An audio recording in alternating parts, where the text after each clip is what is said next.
السلام عليكم ورحمة الله وبركاته. ازيكم يا شباب؟ عاملين ايه؟ يا رب تكونوا بخير. معاكم احمد زاهر. ان شاء الله هنبدأ شرح الترم ده بمادة النمذجة والمحاكاة.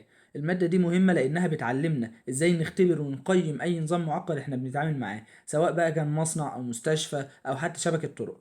بنختبرها بشكل افتراضي قبل ما ننفذها على ارض الواقع. في الفصل ده تحديدا احنا هنغطي المفاهيم الاساسية زي تعريف النظام والنموذج والمحاكاة، وهنعرف ايه هي اهدافها وامتى بالظبط بتكون الاداة المناسبة لينا. يلا بينا نبدأ مع بعض. هنتكلم عن أول حاجة، مفاهيم بسيطة جدا، وهي النظام والنموذج والمحاكاة. نبدأ مع بعض كده من أول مفهوم عندنا اللي هو النظام. بيقول لي هنا إن النظام ده مجموعة من العناصر أو المكونات التي تعمل معا بصورة مترابطة من أجل تحقيق هدف مشترك. يعني إيه الكلام ده؟ تخيلوا مثلا إن النظام ده زي فريق عمل متكامل، عبارة عن مجموعة من العناصر بتشتغل مع بعض بطريقة مرتبطة عشان تحقق هدف معين. تعال ناخد مثال. عندك مثلا المستشفى، مش مجرد مبنى، لا ده بتبقى اطباء وممرضين ومرضى وكمان اجهزه طبيه. كل دول بيشتغلوا مع بعض عشان هدف واحد بس، وهو علاج المريض. طيب نروح على تاني حاجه بعد كده، وهي النموذج. بيقول لي ان هو نسخه مبسطه من النظام تركز على الجوانب الاساسيه. يمكن ان تكون رسما او معادلات او برنامج حاسوبي. طيب يعني ايه الكلام ده؟ هنعتبر مثلا ان هي زي خريطة او ماكت صغير مثلا، نسخة بسيطة بناخدها من النظام الحقيقي اللي عندنا، بنركز فيها بس على الاجزاء الاساسية اللي عايزين ندرسها. ممكن تكون بقى رسمة، يا اما خلاص قلنا معادلات رياضية، او برنامج حاسوبي. نروح بعد كده على السيميوليشن او المحاكاة. طيب بيقول لي هنا ان المحاكاة عملية تشغيل النموذج لمتابعة سلوكه عبر الزمن، اي محاولة تقليد الواقع الافتراضي. بيقول لي كمان انها تستخدم كأداة لاختبار الافكار والسيناريوهات قبل تطبيقها فعليا. بيقول لي كمان انها بتوفر المال والوقت وبتقلل المخاطر.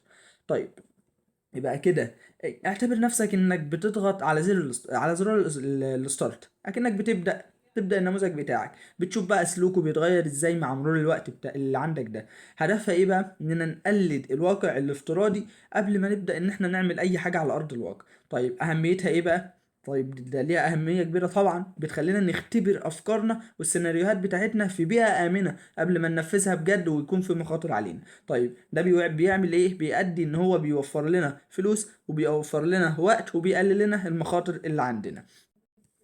نروح بعد كده على انواع النماذج او التايبز اوف موديل. بيقول لي اول حاجه عندنا واللي هي الاناليستيك موديل. بيقول لي انها تستخدم في حل المعادلات الرياضيه. طيب بستخدمها لما بيكون النظام اللي عندي بسيط وبقدر ان انا بحله مباشره بالمعادلات الرياضيه، زي ايه مثلا؟ زي معادلات الحركه اللي موجوده عندنا.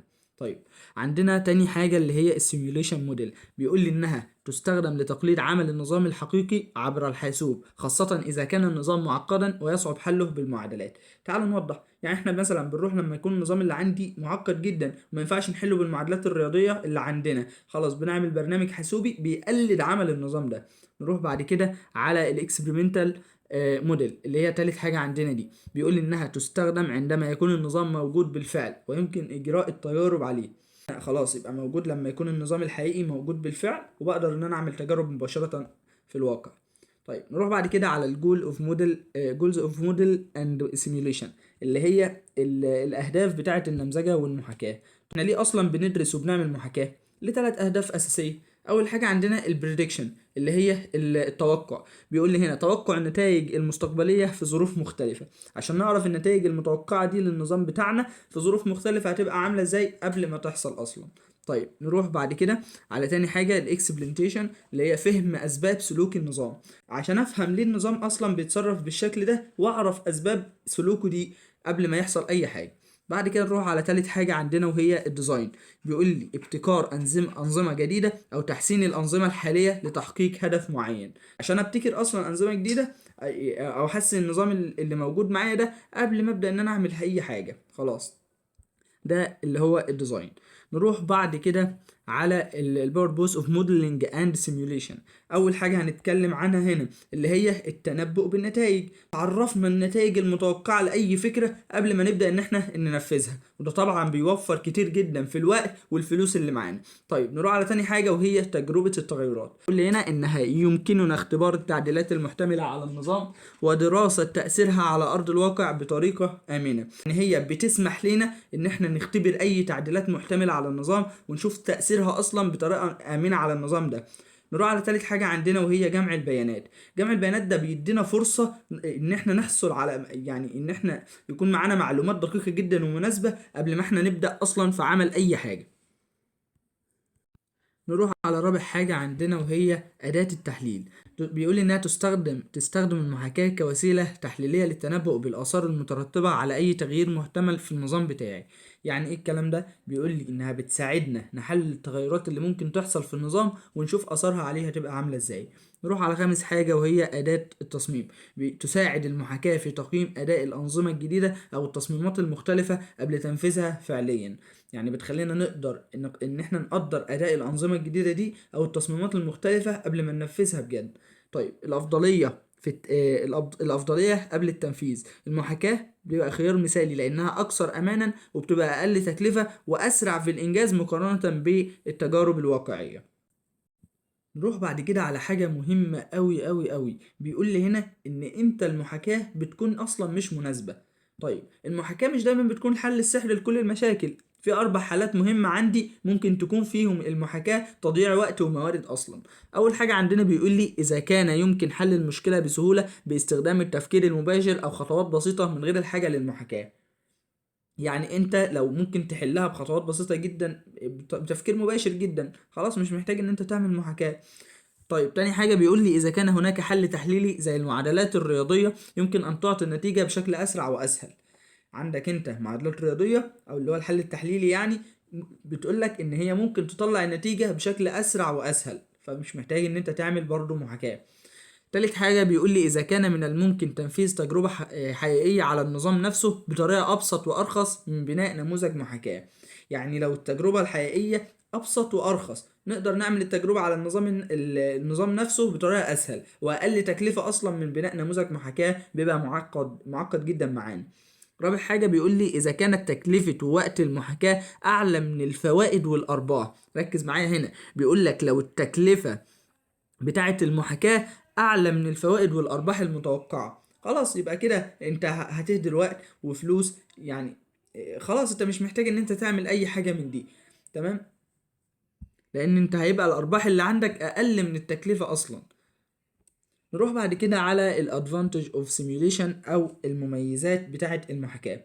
المحاكاة يعني بتدينا قوة غير عادية.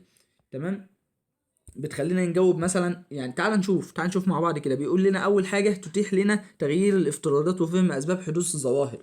دي حاجه كبيره جدا وحاجه قويه جدا غير عاديه، ان هي اصلا تفهمني اسباب حدوث الظواهر، دي مش سهله. طيب نروح بعد كده على تاني حاجه. بيقول انها تمكننا من تسريع الزمن او ابطائه لرؤيه التاثيرات التي قد تستغرق وقتا طويلا لتظهر في الواقع. يعني هي بتبدا انها بتقدر انها تسرع او تبطئ الزمن عشان تشوف التأثيرات ممكن تاخد وقت طويل يعني طويل قد ايه، لانها ممكن في الواقع انها تاخد وقت طويل جدا، فبنبقى عارفين كل الحاجات دي قبل ما نبدأ ان احنا ننفذ اي حاجة.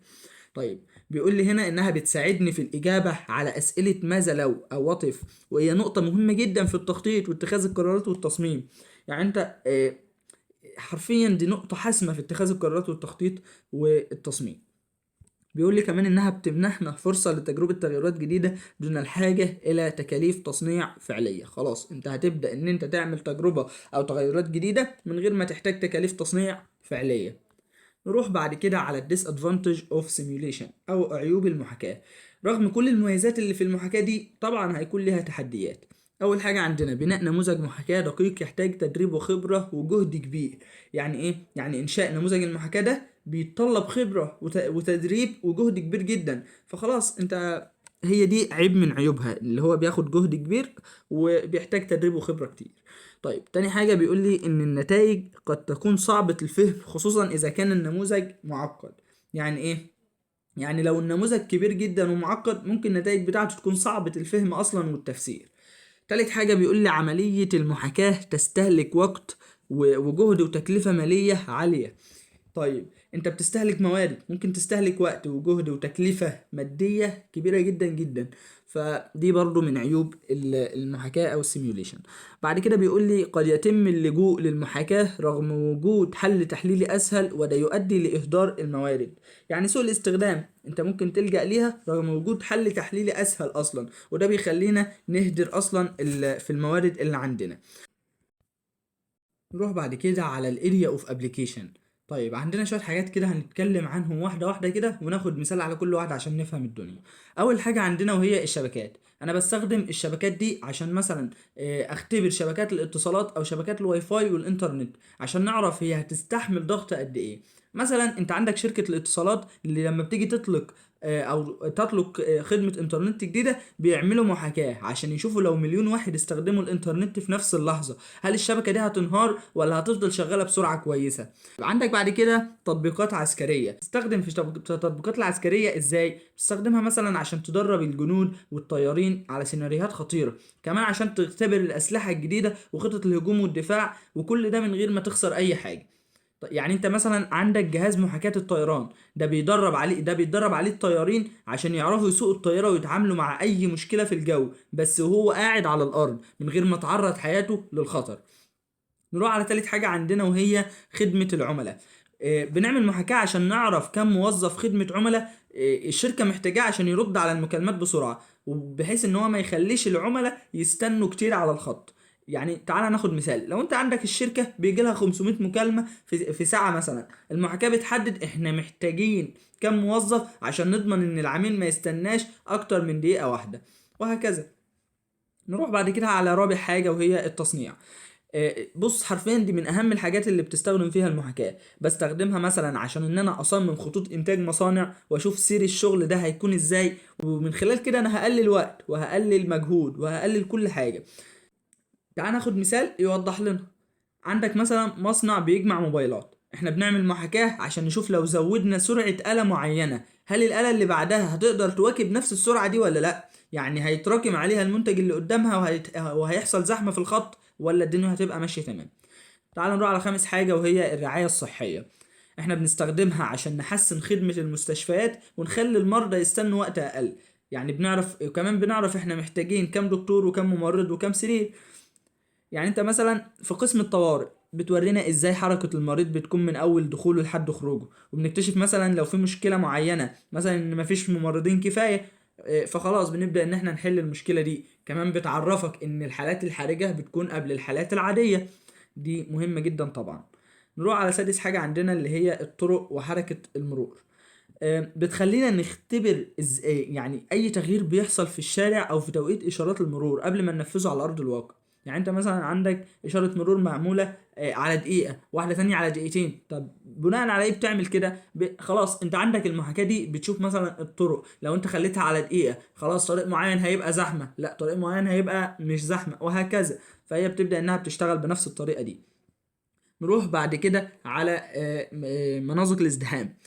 مناطق الازدحام، بص انا بستخدمها عشان اضمن سلامة الناس. مناطق اللي بتبقى فيها ازدحام دي ممكن يكون فيها تجمعات كبيرة ويبقى فيها خطر جدا، فخلاص انا بستخدمها عشان اضمن سلامة الناس في الاماكن اللي فيها تجمعات دي.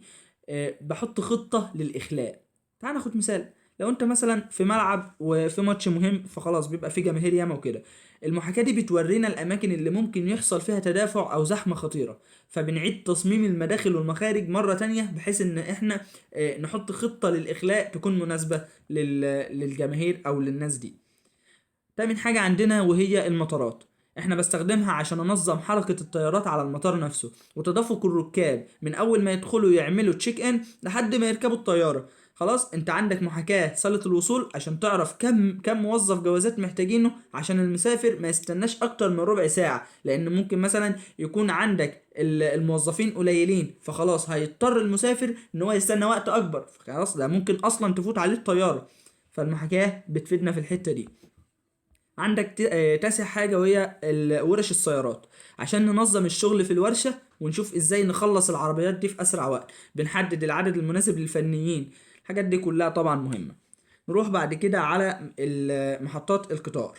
احنا بنستخدمها عشان نعمل ايه؟ عشان نعمل جدول مواعيد للقطارات دي، وتدفق الركاب هيبقى عامل ازاي، خصوصا مثلا لما يكون مثلا في تأخير في قطر معين، خلاص هنعرف ايه تأثيره على باقي المواعيد اصلا، وتدفق الناس هيبقى عامل ازاي والزحمة والكلام ده كله. نروح بعد كده على محطات الوقود. انا بستخدمها لتحديد عدد مناسب للمضخات والموظفين عشان العربيات ما تقفش في طابور طويل، وكمان هتسبب زحمة على الطريق. فطبعا هي مهمة جدا في محطات الوقود.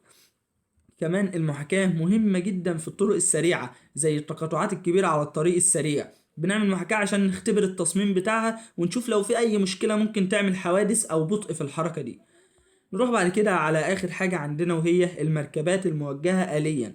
طيب انت مثلا عندك روبوتات صغيرة بتشتغل لوحدها في المخازن والمصانع عشان تقلل الحاجة، عشان اقصد مش تقلل الحاجة، تنقل الحاجات دي مثلا. خلاص انت بتعمل محاكاة عشان ترسم احسن مسار ليها وتضمن انها مش هتخبط في بعض لان دي روبوتات طبعا. فتعال ناخد مثال، عندك مثلا مخزن ضخم، المحاكاة بتحدد الطريقة اللي يمشي اللي هيمشي بيها الروبوت دي عشان يوصل للمنتج في اسرع وقت من غير ما يعطل باقي الروبوتات. تمام، انت بيبقى مثلا عندك كم من الروبوتات، فخلاص انت بتحدد الطريقة او الطريق اللي يمشي فيه الروبوت ده عشان يوصل للمنتج اللي المفروض هو هيعمله، او التاسك اللي عليه يعني، يبدأ ان هو ينفذه في اقل وقت ومن غير ما يعطل باقي الروبوتات. وبكده نكون خلصنا أول شابتر في مادة النمذجة والمحاكاة. الخلاصة اللي عايزك تطلع بيها من الفيديو ده إن المحاكاة مش مجرد مادة بندرسها، ده حرفيا القوة اللي بتخلينا نجاوب على أي سؤال ماذا لو في أي مشروع أو تصميم في حياتنا. يعني دي أداة بتخلينا نوفر وقت وفلوس وكمان بنتجنب مخاطر كبيرة جدا. أنا مش عايزك تركز في الحفظ، ركز في فهم التطبيقات وإزاي العلم ده بيغير شكل العالم حواليك. لو عندك أي استفسار أو أي سؤال محتاج شرح إضافي سيب لي بس تعليق تحت الفيديو هرد عليك إن شاء الله. يا رب تكونوا استفدتوا واشوفكم على خير ان شاء الله. السلام عليكم.